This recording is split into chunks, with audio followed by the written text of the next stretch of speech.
So what exactly is foam rolling? All the muscles in the body are connected by fascia, which surrounds the tissue, nerves, organs, and all other structures in the body.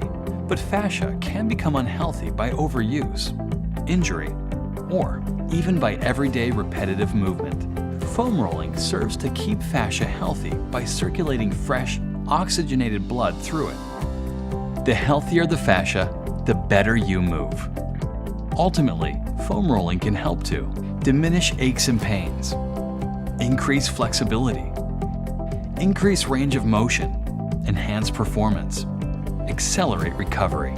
Whether you are a weekend warrior, an endurance athlete, or simply looking to alleviate the wear and tear of everyday living, you will benefit from foam rolling.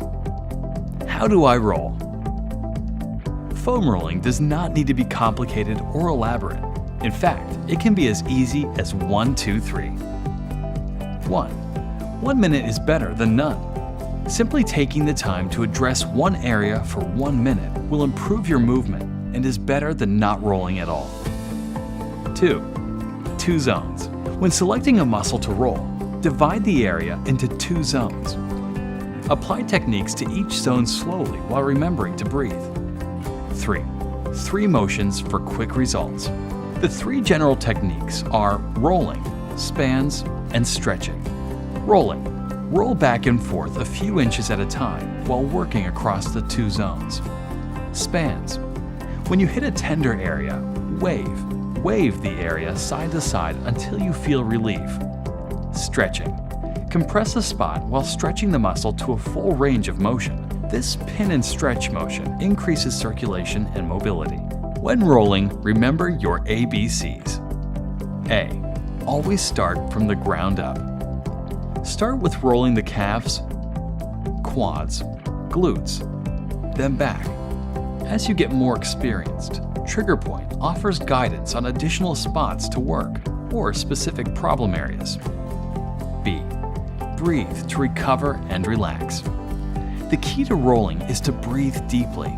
This will remind you to move slowly and to relax the muscles you roll. C. Consistency is better than intensity. We recommend rolling out 3 to 5 times a week, preferably before and after activity. Rolling on a regular basis is key. Don't just roll when you ache. Why does it hurt at times? People new to foam rolling may notice some initial discomfort. This is similar to the pain that occurs at times during a massage. Most of us have experienced some soreness when pressure is put on tender muscles and tense areas. You can think of foam rolling the same way. When you compress sensory receptors, it can feel uncomfortable. But don't worry, this is completely normal, and with a little practice, the process becomes enjoyable. Remember, foam rolling is not causing the pain. Foam rolling is removing the pain.